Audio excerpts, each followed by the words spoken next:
Story, story, story. Welcome to the continuation of the Cursed Harmony.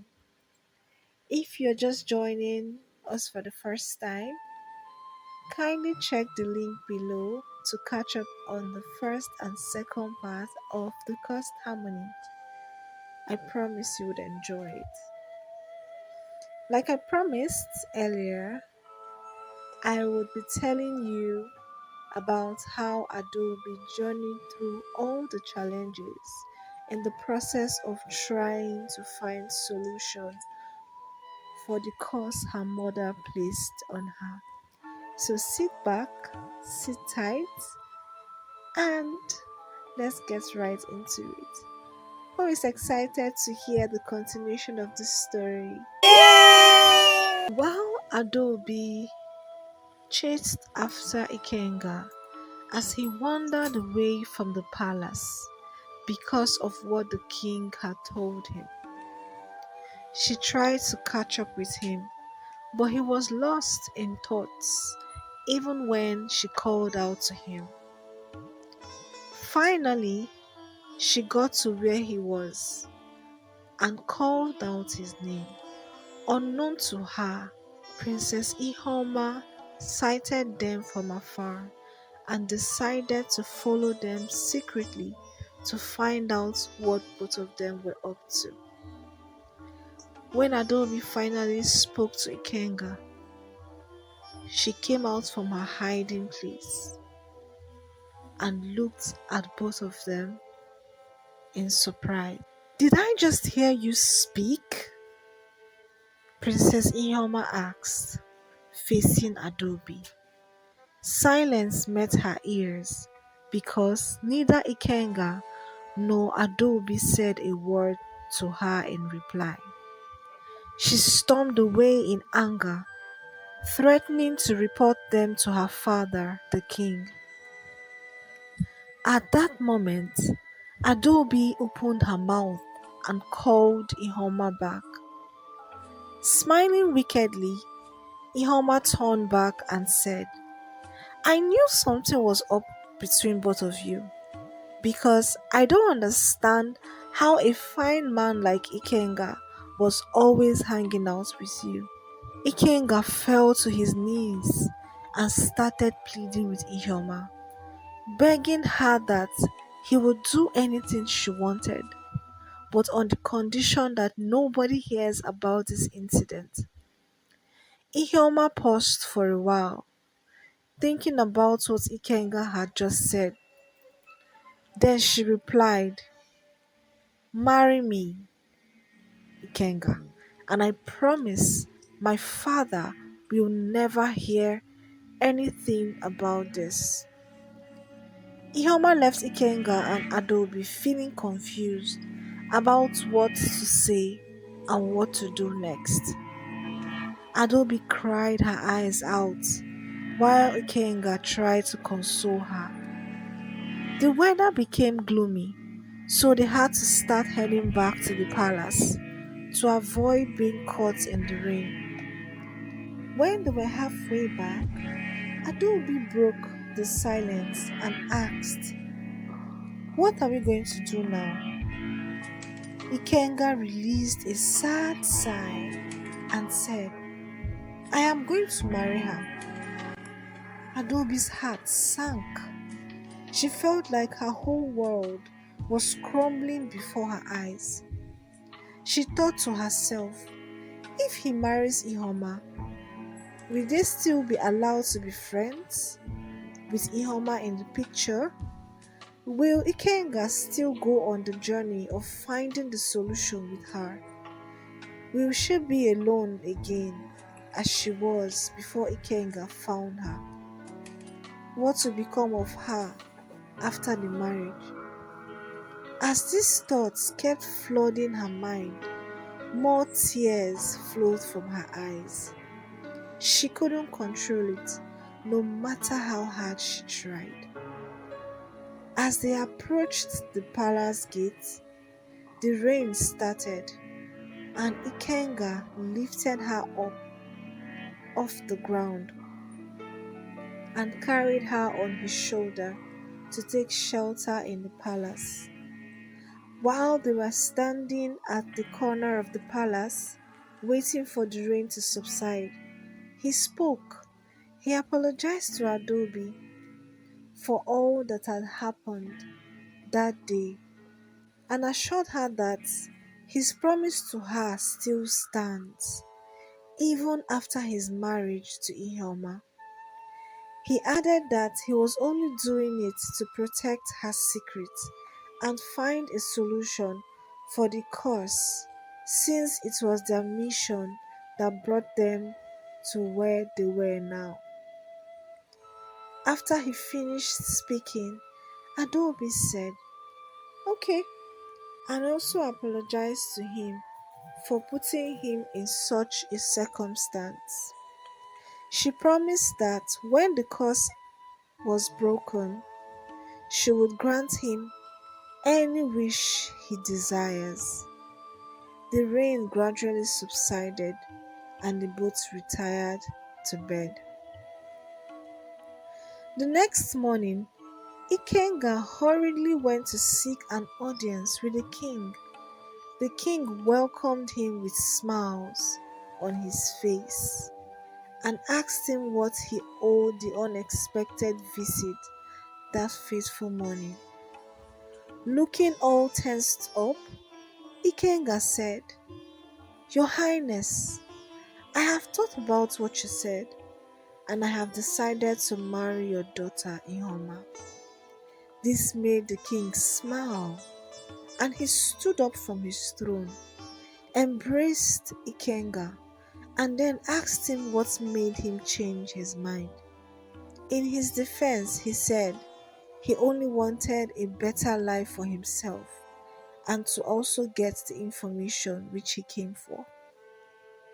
The king summoned the bodyguards immediately and asked them to announce to all the villagers that Princess Ihoma is getting married on Eke Market Day. In no time, the news spread like wildfire in Obodo village and even beyond its borders. Adobe spent most of her day crying because for over a few days nothing had been said about her case, and Ikenga had been avoiding her because he couldn't face her considering the matter at hand. Adobe decided on her own to go look for Ikenga and have the conversation one more time with him before she decides to journey on her own, since everyone's priority was Princess Ihoma's wedding. She found Ikenga lost in his thoughts again and sitting by the village stream. Moving closer to him, she sat beside him and said, "Ikenga, what is the matter? Please talk to me. I have noticed now that for some days you have been avoiding me. What is going on?"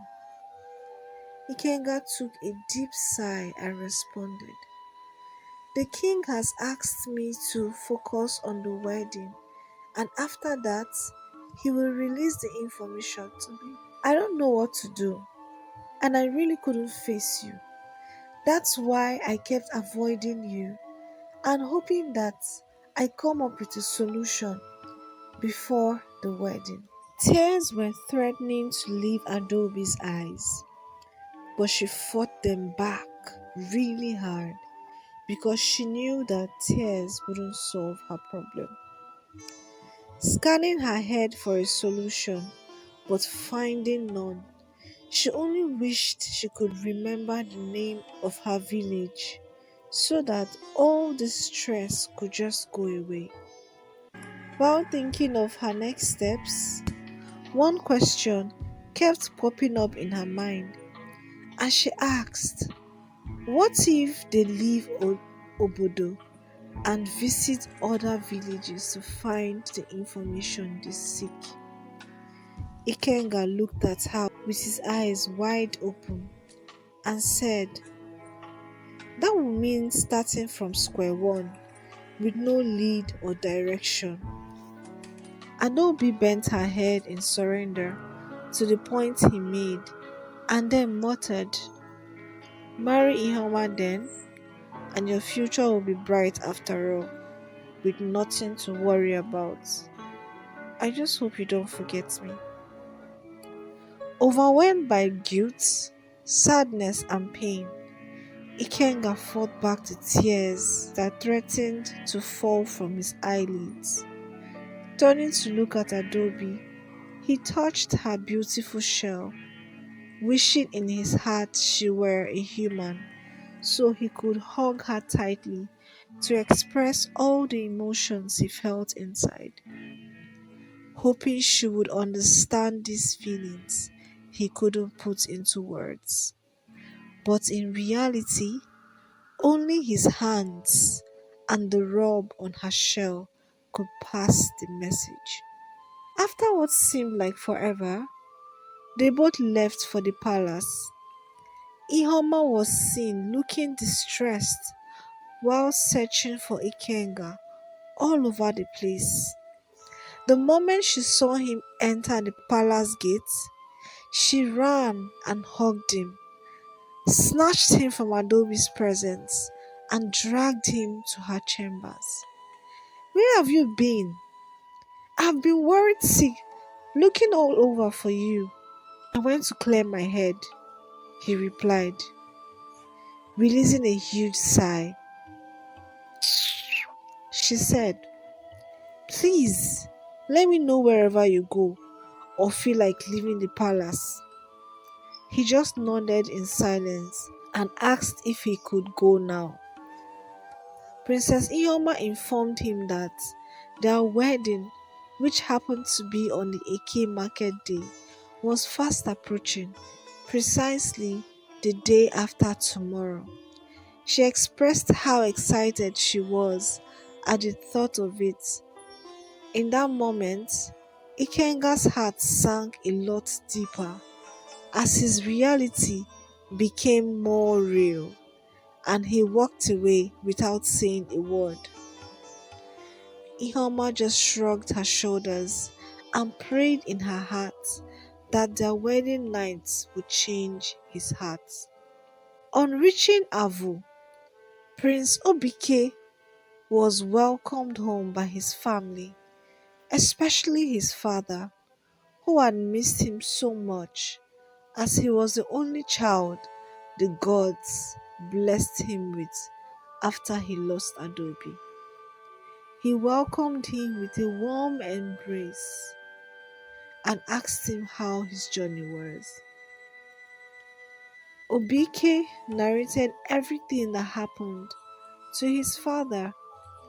He also mentioned that he saw a rare breed of tortoise in Obodo but couldn't take it along with him because his friend didn't allow him to, but promised to get him one. The king wondered what the tortoise looked like and tried to imagine it the way his son described it.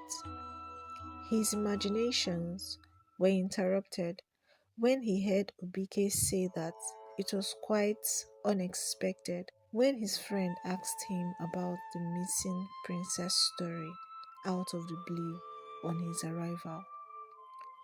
The king asked him if he knew what his reasons were. He said no, only that Izuna wanted to hear the location of where the incident happened.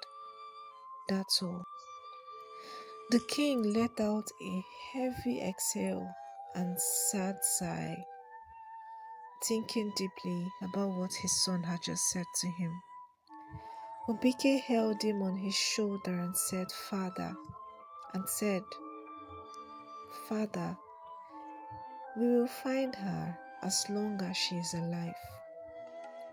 The king decided in his heart to send his most trusted servant at first light on a secret mission to Obodo to find out anything unusual and report back to him. Zubi, the king's servant, left Avu for Obodo secretly as instructed, telling no one about his whereabouts, including his wife. On reaching Obodo, he found out that there was a royal wedding to be celebrated. The more he inquired, the more he got all the information about whose wedding it was. Quite surprised at his discovery, he was disturbed and shocked because he knew that the princess in question was the same princess his crown prince was fond of. As a matter of fact, Prince Obike had told him on one occasion when he asked him why he always wanted him to preserve the most expensive ointment for her. Then he told him in confidence that she was the woman he had his eyes for. He felt it was great evil not to return back to Avo to give him the news. At once, he left Obodo and arrived at the peak of nightfall. He went straight to the crown prince's chambers and broke the news to him. That night, the prince couldn't sleep. He went to his father, accompanied by Zubi, and narrated everything to him. So they decided that he should leave at once to make it in time before the wedding. He set out with some servant warriors and left for Obodo to demand an explanation from his childhood friend, the king of Obodo. Although he hadn't outrightly asked for Ehoma's hand in marriage, he had expressed interest in her on several occasions to his friend. Meanwhile, all through the previous day, Ikenga had been so restless. The wedding preparations going on in the palace gave him anxiety. He couldn't sleep, and his head kept thinking of possible ways to overcome this burden. He couldn't imagine spending the rest of his life with a woman he did not love, and prayed in his heart that the wedding never happens. All of a sudden, he jerked off from his bed and sneaked to the shelter outside where Adobi slept. Bypassing the guard, he woke her up and said, "Let's go." Confused by what was going on, she asked him, "What's happening?" And he beckoned on her to keep quiet, assuring her that he would explain on their way out. He packed his belongings and the boat sneaked out of the palace without a trace. When the morning came, bustling activities began to be heard from the king's palace as villagers were getting ready for Princess Ehoma's big day. Her two brothers shared in her joy, especially because her marriage was overdue, but her choosy nature did not allow her make a choice. Now that she had, it was a big deal and everyone was glad. It was mid-afternoon and still no one had seen Ikenga. At first, Ehoma thought that he had gone to the stream with Adobe like he did the other time, but time kept passing with no sight of them. The traditional wedding was supposed to kick off at 5 p.m. in the evening, so feeling that something may have gone wrong, she went to her father to complain about Ikenga's disappearance. Her father sent his guards to go look for him and bring him back in case he tried anything foolish. While they left in search of the missing tortoise and Ikenga, Prince Obike arrived at the palace suddenly. His arrival came as a surprise to the king and the palace attendants because usually they were always informed to make preparations for his arrival. But as it was now, they concluded he came as a surprise guest for the ceremony. The servants informed the king about the arrival of his friend. Even though he was shocked, he instructed them to let him in. When Prince Obike entered, he was quiet, so the king signaled the serving palace attendants to leave, giving them privacy. Izuna broke the silence and asked, "What brings you unannounced to my palace?" Obike replied, "So it is true you are marrying your daughter Ehoma off to a stranger." He's not a stranger, my friend. His name is Ikenga. Besides, you should be happy for me and join me in thanking the gods that finally my only daughter has found a man after her heart. You of all people should know how picky Ihoma is, Obiki. But you know that I love her and have deep feelings for your daughter. She is part of the reason I visit often, even though I haven't asked for her hand in marriage yet. I was planning to do that, but now you have betrayed me by giving her out to another man. I'm sorry, my friend. The whole situation wasn't planned.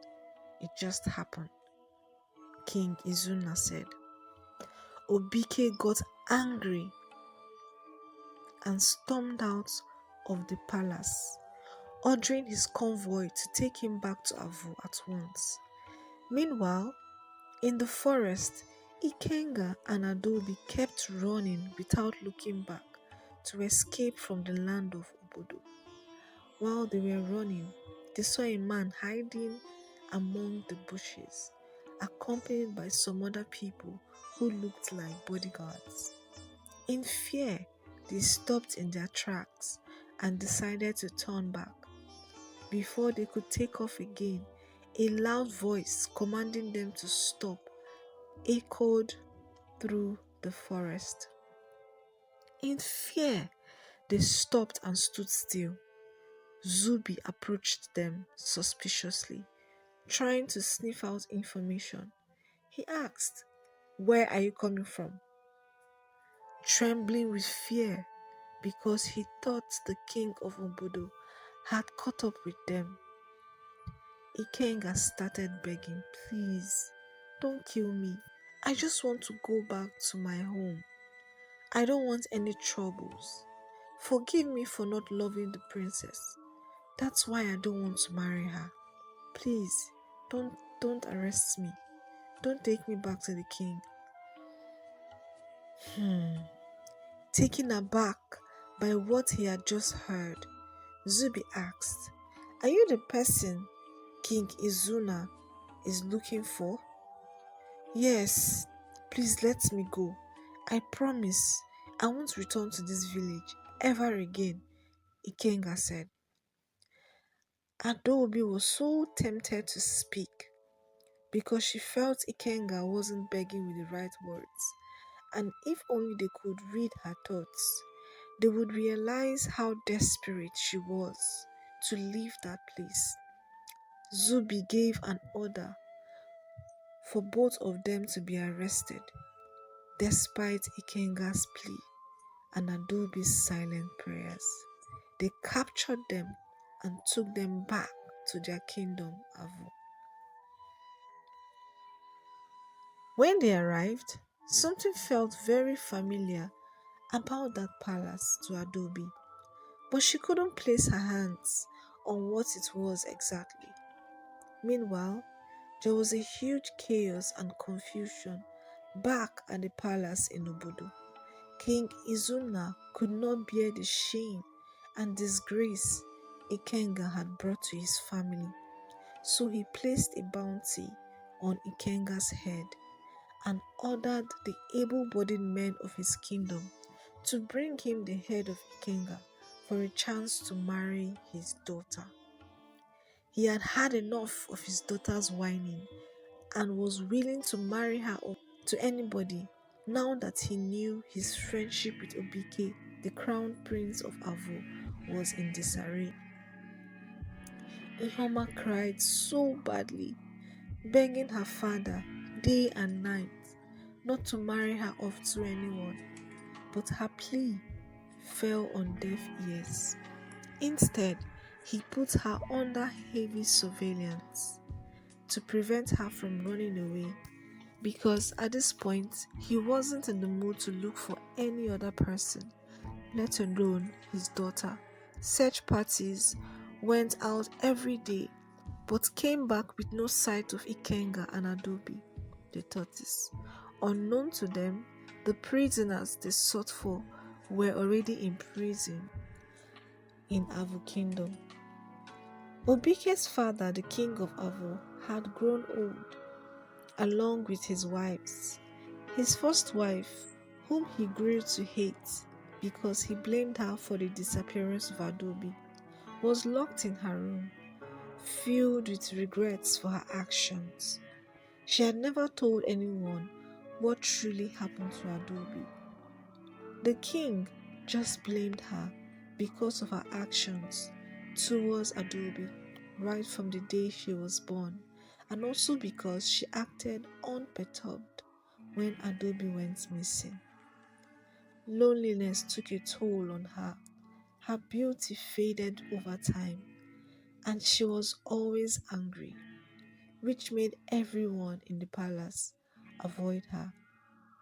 Secretly, on several occasions, she had gone to search for Adobe on her own and even tried to locate the herbalist that gave her the spell she used on Adobe, but found out that the herbalist had died and his shrine destroyed.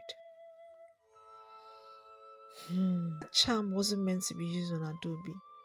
She requested for it because she wanted to use it on one of the elders who talked down on her when she was barren and pressured the love of her life, the king, into marrying another wife, which he single-handedly chose for the king as his second wife. She never forgave him for his actions, which was why she requested for a charm to turn him into an animal.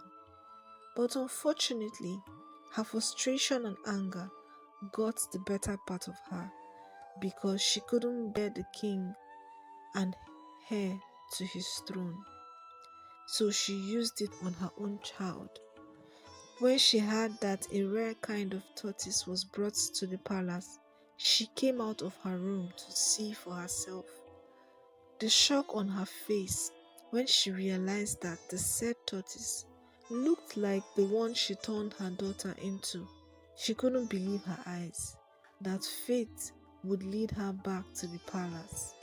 She immediately ran out of the room, breathing as though she was being chased by a wild animal.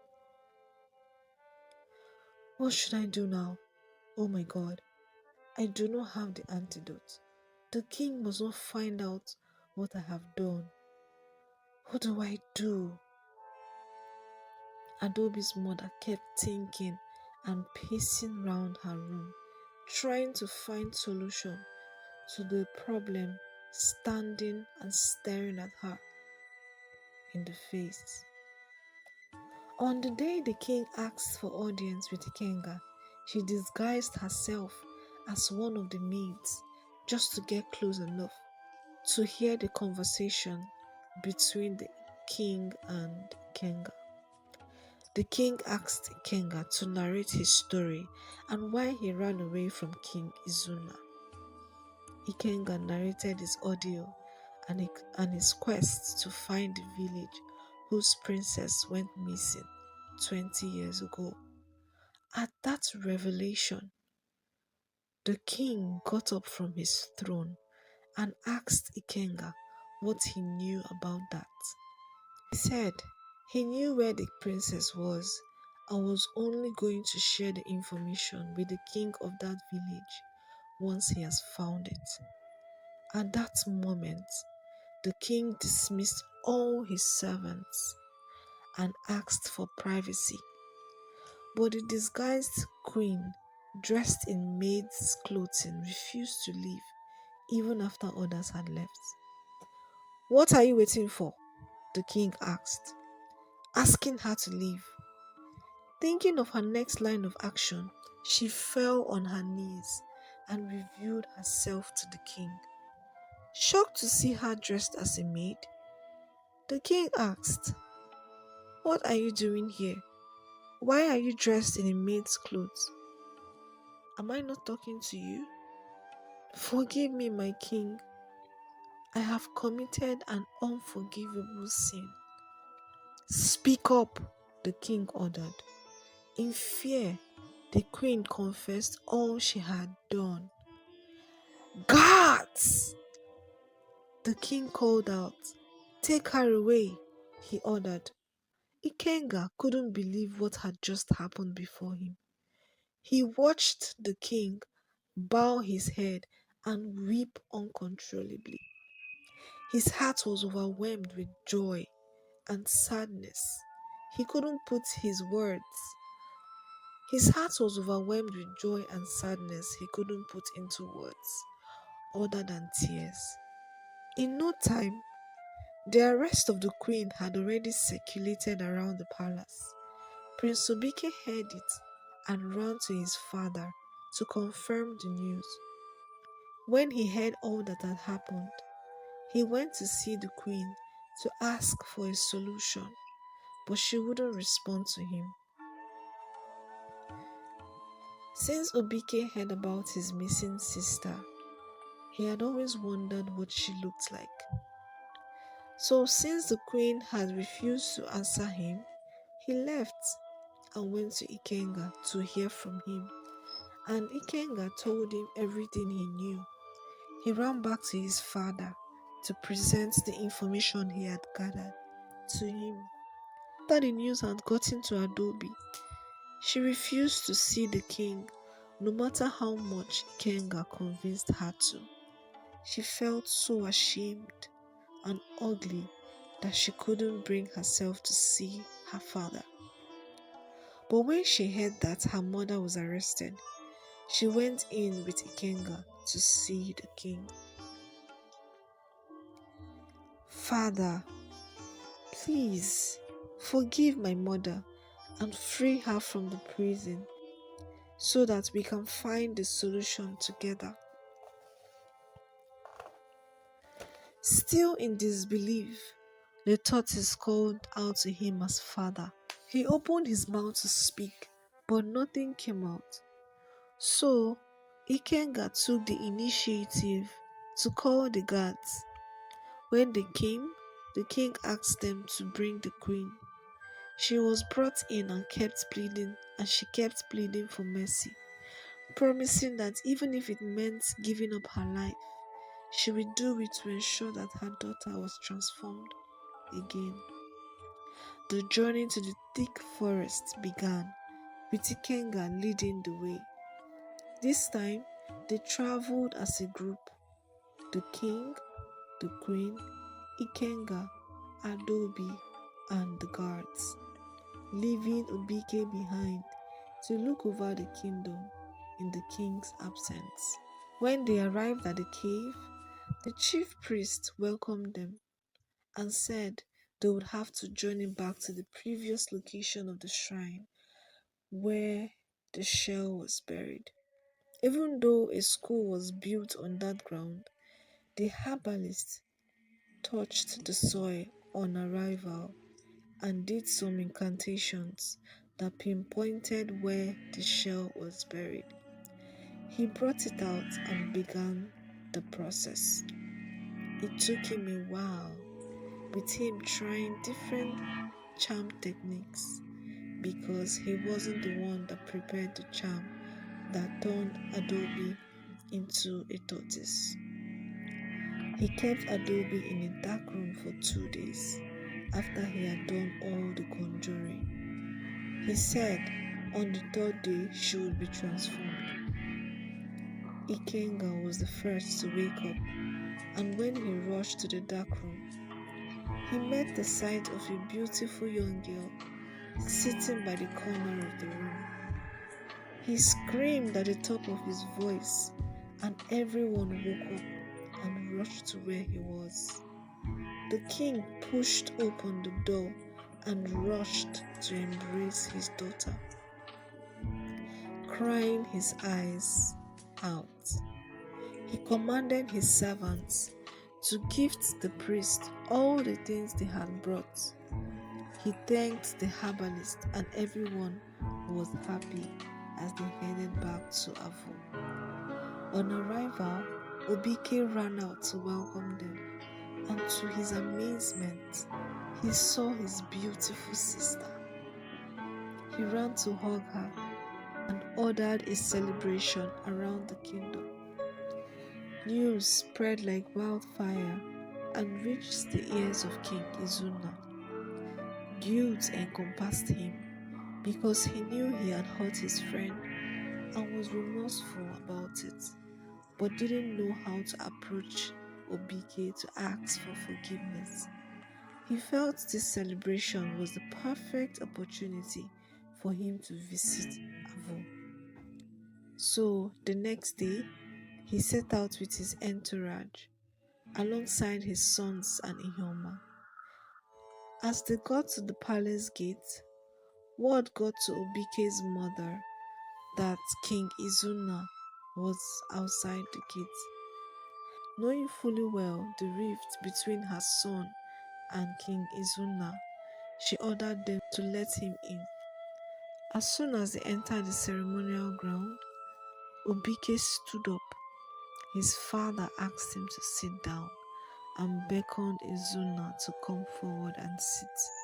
Let bygones be bygones, the king whispered into Obike's ears. Adobi, who was seated by the left-hand side of her father, replied, "Can we also forgive mother? I really wish she was here with us." Seeing that his daughter was using his words against him, he took a deep sigh and signaled the guards to bring the queen in. When she arrived, the king stood up and said, "I greet you all, my beloved people. As you all know, my daughter, who was lost 20 years ago, has been found, and my joy knows no bound. This isn't just a celebration of her return, but also a gathering of peace. I forgive my queen for everything she has done in the past, and I urge my son to bury the hatchet between himself and his friend, King Izuna. Let's all live in harmony, moving forward." Obike nodded his head in agreement to his father's request and walked up to where his friend was seated and hugged him. Izuna whispered, "I am so sorry, Obike." Obike patted his back, indicating acceptance of his apology. After they were separated from the hug, Obike looked at Ehoma in the most loving way and said, "I have loved you from the very first day, and I want to make you my queen, only if you are still available." The crowd cheered at the crown prince's declaration of love, and Ehoma went forward and hugged Obike. The cheer continued in the air as irreconcilable